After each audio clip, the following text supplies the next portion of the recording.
শুভ সকাল বন্ধুরা। ঘুম থেকে উঠে বাসি কাজ করে চা রেডি করলাম আমাদের জন্য, দাদা ভাইয়ের জন্য আর মেয়ের জন্য দুধ। আমাদের বাড়ির এই গরুর দুধ, একটা গাই আছে, বাছুর আছে, নতুন বাছুর দিয়েছে তো, তার জন্য মোটামুটি দুধটা আছে, কয়েক মাস থাকবে, তারপর আবার রোজ করতে হবে। তো রুটি বানাবো এখন। দাদা ভাই তো খেয়ে দিয়ে কাজে চলে যাবে, তো অফিস দেরি হয়ে যাবে। তাই যে আটাটা ছানছি, গরম জল আমি আবার ঠান্ডা জল দিয়ে ছানতে পারি না, অল্প রিফাইন তেল দিয়ে অল্প লবণ দিই, তারপর তবে নরম থাকে অনেকক্ষণ পর্যন্ত, না হলে শক্ত হয়ে যাবে না ঠান্ডা হলে। দাদাভাই স্নান করবে, তারপর রেডি হবে, তারপর খাবে না। কিছু সাউন্ড পেতে পারো, অল্প মানিয়ে নিও, আমি রাস্তার পাশে বসে ভয়েসটা দিচ্ছি।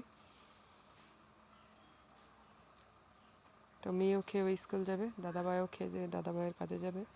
সকালে রুটিটা হলে আর সকালে ভাত খাওয়া হয় না, একবারে ভাতটা করি দুপুরে তাড়াতাড়ি খেয়ে নিই, আজকে দেরি হয়ে যাবে। অনেক মানুষ এসেছিল কিছু কাজের জন্য, এটা সেটা করতে করতে দেরি হয়ে যায়, প্রায় 3টাই বেজে যায় দুপুরে খাওয়া খেতে। আর মেয়েও স্কুলে চলে যায়, ও আসে চান টান করিয়ে দিয়ে করতে করতে দেরি হয়ে যায়, ও না থাকলে খেতেও ভালো লাগে না।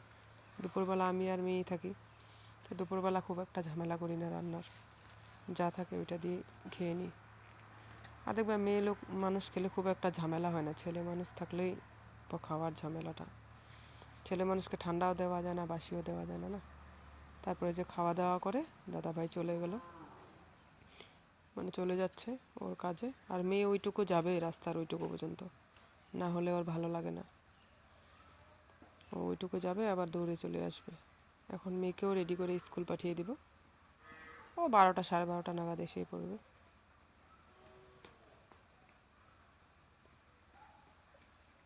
এই জায়গাটা পাথর ফেলানো হয়েছে, অনেক অসুবিধা, হাঁটা চলাই করতে পারি না আমরা ভালো মতন, হয়তো ক্যামেরায় ভালো মতন বোঝা যাচ্ছে না, আর দৌড়ে দৌড়ে আসবে। এই যে এসছে, এখন ওকে স্কুল পাঠিয়ে দিয়ে আমি যে ঘর গুছাবো। বিছানাটা আমি আগেও গুছাতে পারি, আগে গুছাই না, দাদাভাই যাবে, ওকে স্কুল পাঠাবো, ওদেরকে না করে দিয়ে তো আমি আমার কাজ করতে থাকলে হবে না। ওরা যাওয়ার পর ফ্রি থাকে, দেখবা ছেলে মানুষ সবের কাজে, বাড়িটা খালি হলে না কাজ করতে অনেক ভালো লাগে। একবার না হলে বিছানাটা গুছাবে, আবার এসে বসবে, আবার বসাবে, আবার বসবে, তার জন্য যাওয়ার পরে একবারে পুরোটা করি। তারপর এটা শ্বশুর বাবার বিছানা, বাবা অল্প বাজারে গিয়েছে, হাটে, সাপ্তাহিক বাজার হয়, ওখানে গিয়েছে। গতকালকে দেখিয়েছিলাম না, কুল আর সিম, ওইগুলো নিয়ে গিয়েছে। তারপর আমি ঘরটার ঝাড়ু দিয়েছি, এখন মেয়ে এসে পড়েছে স্কুল থেকে। ঘর ঝাড়ু দেওয়া কমপ্লিট হলে চান টান করবো, পুজো দিব, তারপর খিচুড়ি রান্না করেছি আজকে, খাওয়া দাওয়া। আর জানো, খিচুড়িটা রান্না বসিয়েছি, হয়ে আসবে, ফোড়ন দিয়েছি, তার 2 মিনিট পরে গ্যাসটা শেষ। কি করব, ডবল সিলিন্ডার, কিন্তু গ্যাসটা তো হোম ডেলিভারি দেয়, তো এই কয়দিন আসেনি, আরেকদিন এসেছিলো মাঝে, আমরা বাড়িতে ছিলাম না। তারপর ওই জ্যানত্যান আর মা আমি খাবো, তো তার জন্য ইন্ডাকশনে আবার করে নিয়েছি। ভাগ্যিস কারেন্টটা ছিল, যদি কারেন্টটা না থাকতো কী করতাম।